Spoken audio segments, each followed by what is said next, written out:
কিছু অটো করা আছে। আর এই যে টার্নিং, সেটা হচ্ছে আরেকটা জিনিস। একটু পরে এটা হচ্ছে এই টার্নিং, এটা 90 মিনিট ওই পাশে বাঁকা। এই যে আমি খুলে দিছি, হিট কমে গেছে, অটোমেটিকলি লাইট আমার চলে উঠছে হিটের জন্য। আমি যতক্ষণ খোলা রাখবো ওই লাইট জ্বলেই থাকবে, লাইট আমার অফ হবে না। মানে এটা হচ্ছে অটো যখন টেম্পারেচার কমে আসবে তখন ওটা লাইট অটো হ্যাঁ অন হবে, তাই তো? আচ্ছা ঠিক আছে, এটা যেমন সম্বন্ধে আমরা যেমন এই যে 90 মিনিট ওই পাশে হবে, যে 90 মিনিট হয়ে গেছে, অটো এই পাশে বাঁকা হচ্ছে। এই যে ও এখন আবার এই পাশে 90 মিনিট হয়ে থাকবে। হ্যাঁ, এটা অটো। আমাকে ওই যে ডিম যেমন ঘোরায়া দিতে হয়, এই ডিম ঘোরায়া দিতে হয় না। ধীরে ধীরে ধীরে ধীরে এই পাশে আসতেছে। আর এটা অবশ্যই বাঁকাটা থেকে 45 ডিগ্রি অ্যাঙ্গেল।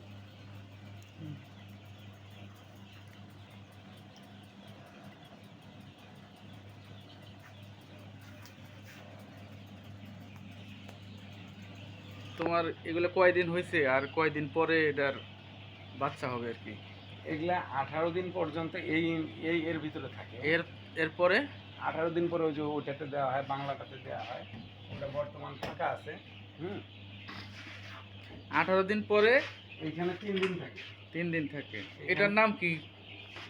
এই একই জিনিস? হ্যাঁ, একই জিনিস, এটার নাম হ্যাঁ। যেমন আমরা গতকালকে বাচ্চা বের করছি, এই বাচ্চাগুলো নষ্ট হওয়ার কারণে ওগুলো ওইখানে রেখে দিয়েছে। এটা আবার নতুন করে পরিষ্কার করে মডিফাই করে আবার ইয়ে দিতে হবে। যে এটার কাজ হচ্ছে এরকম। এখানে কয়দিন থাকার পরে বাচ্চা এখানে হয়? 3 দিন। 3 দিন। হ্যাঁ, এখানে এই যে এই ট্রেগুলো আছে, আমরা এই ট্রেগুলোতে বাচ্চা ডিম দিই। দেওয়ার পর ওই ট্রের মধ্যেই বাচ্চা হয়ে থাকে, এই ট্রের মধ্যেই বাচ্চা হয়ে থাকে। তারপর তারপরে তো বাচ্চা বাইর করে নিয়ে আসে, যে এরকম ছেড়ে দিই। এই যে এরকম ছেড়ে, এই বাচ্চাটার বয়স আমার 3 দিন। 3 দিন। হ্যাঁ,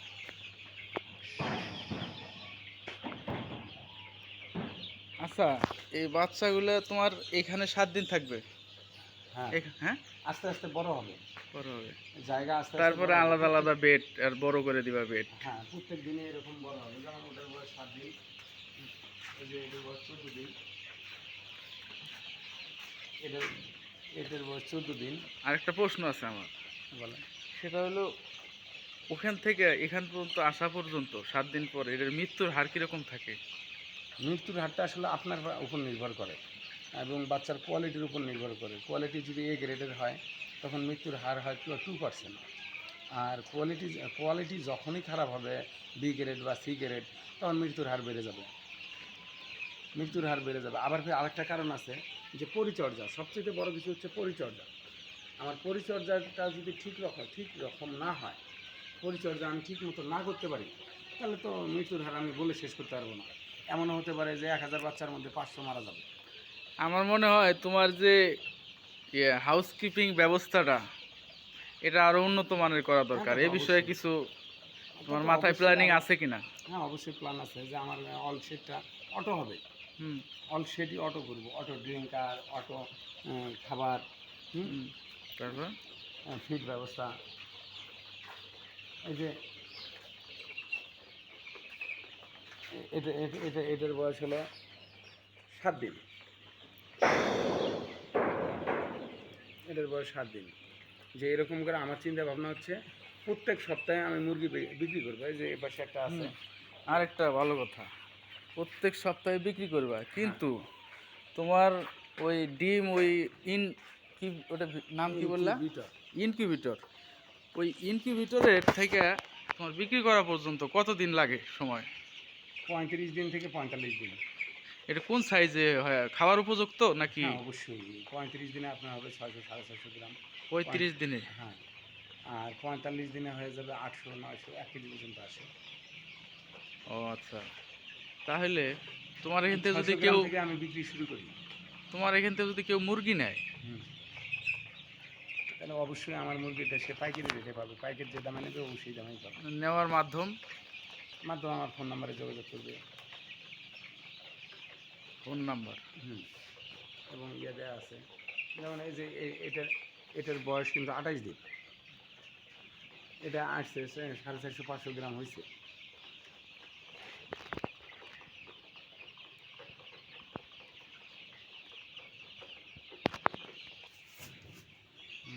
প্রত্যেকবার বাচ্চা বের হওয়ার পরে এই ট্রেগুলোকে ভালো করে পরিষ্কার করে ধুইতে হয়, কারণ পরিষ্কার করে না ধুলে এর মধ্যে জীবাণু থাকে, সেই জীবাণু তা তো অবশ্যই। এখানে ওই হাউসকিপিং এর ব্যাপারটা তোমার হইতেছে ডেটল, স্যাভলন এগুলা হ্যাঁ তা তো অবশ্যই আছে, এগুলো ওগুলো খুব অবশ্যই আছে। পরিষ্কার পরিচ্ছন্নতাটাই হ্যাঁ, হইতেছে অবশ্যই তোমার। প্রয়োজনীয়।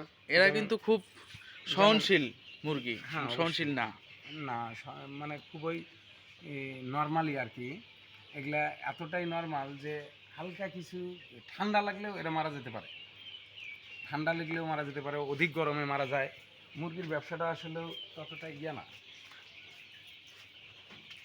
মানে যে এখানে আমরা আরও কিছু সিস্টেম তৈরি করতে চাচ্ছিলাম, সেটা হচ্ছে আমাদের এই যে এই ট্রেগুলো দেখতেছ, এই ট্রেগুলোতে আমরা হাইড্রোলিক পদ্ধতিতে ঘাস চাষ করি, যে ঘাসগুলো মুরগিকে খাওয়ানো হয়। বর্তমানে অফ রাখার মূল কারণ হচ্ছে আমাদের কাঁচামালের অভাব, আমরা কাঁচামাল পাচ্ছি না, এই কারণে আমাদের যেমন এই যে র্যাকগুলো দেখতেছো, এই র্যাকগুলোতে কিন্তু আমাদের ইয়ে হচ্ছে,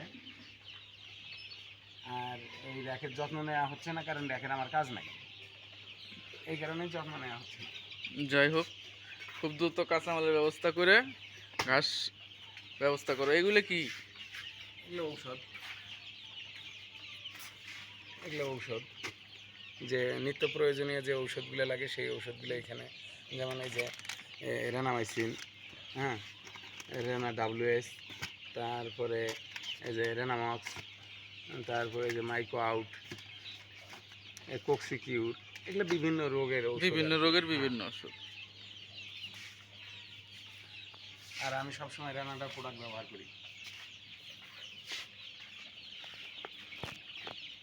এদিকে আসো, এখানটা কাইটা ফলাই দেবো না। যে আর এই যে সাইড দিয়ে ফাঁকা রাখার কারণ হচ্ছে যে আচ্ছা। আমার এখানে যেন আলো এবং বাতাস ঢোকে। এখন তোমার এনে মানে জেনারেটরের ব্যবস্থা সব কিছুই যা হ্যাঁ, তা তো যতটুকু অবশ্যই। সম্ভব তুমি নিশ্চয়। এখন কথা হলো যে তোমার এখানে প্রজেক্ট যা দেখলাম মোটামুটি খারাপ না, ভালোই। তো আমার ভিডিও দেখে কিংবা আমার পরিচিত মানুষজন অনেকেই তোমার নক করতে পারে। তোমার পাইকারি হোলসেল বাংলাদেশের তা যে তো কোনো অবশ্যই। প্রান্তে তুমি দিতে পারবা তো? বাংলাদেশের যে কোনো প্রান্তে দিতে গেলে আসলে একটু সমস্যা হয়, সেটা হচ্ছে যে এগুলা প্রাণীজ দেখা যায় যে অনেক সময় কেয়ারিংয়ের সমস্যা হয়ে যায়। রংপুরের মধ্যে হলে বেস্ট হয় আর কি, রংপুরের যে কোনো রংপুর বিভাগের মধ্যে দেওয়া সম্ভব। যেমন আমাদের এই পাশে লালমনিরহাট, এ পাশে কুড়িগ্রাম, হুম, এই পাশে রংপুর অল এরিয়া, এগুলোর মানে মধ্যে রংপুর দেয়া যায়। বিভাগ আর কি। হ্যাঁ, এর মধ্যে মানে কেয়ারিং করতে গেলে ওই সময় দেখা যায় যে গাড়ির প্রয়োজন হয়, এটা হয় ওটা হয়। যখন দূরে যাবে তখন তো অল্প প্রোডাক্ট দিয়ে আমার পোষাবে না, সর্বনিম্ন 1-1.5 হাজার যখন নেবে তখন মনে করেন বড় গাড়িতে আমি পাঠাইতে পারবো। যেমন রংপুরের বাইরে থেকে কেউ আমাকে অর্ডার করলো যে আমাকে 300 বা 200 100 মুরগি দাও, এতে তো ওরও পোষাবে না, আমারও পোষাবে না। ও মানে বড় ধরনের কোনো পার্টি পাইলে তুমি দেশের বাংলাদেশের যে কোনো প্রান্তে দেওয়া যেতে পারে, হ্যাঁ, তখন আর হ্যাঁ, কি তোমার ওই খরচটা হ্যাঁ। কম পড়ে, আমারও বেশি কম পড়বে, যে নেবে ওরও কম পড়বে, কেয়ারিং কম পড়বে। তারপরে যেমন আমি আমার ঘর থেকে বের করে দিলাম, আমার কিন্তু রিস্ক শেষ, হুম। আমার দায় শেষ, তখন কিন্তু দায়টা যে পড়বে ওনার ঘাড়ে।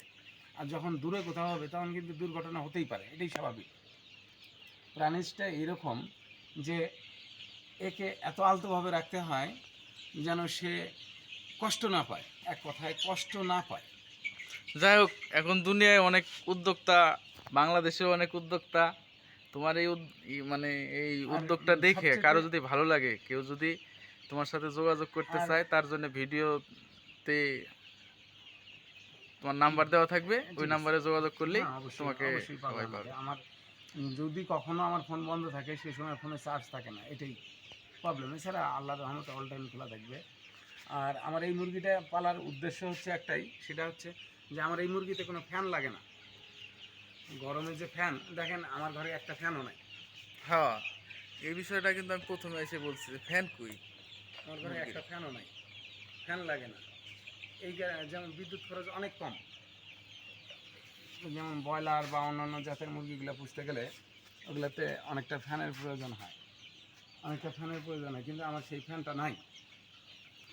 আচ্ছা ঠিক আছে, ভবিষ্যতে তোমার খামার আরো উন্নত হোক, এটাই আমার। ইনশাআল্লাহ দোয়া করবেন যাতে আমার লক্ষ্য বিশাল কিছু, আমার মূল লক্ষ্যে যেন আমি পৌঁছতে পারি। ইনশাআল্লাহ।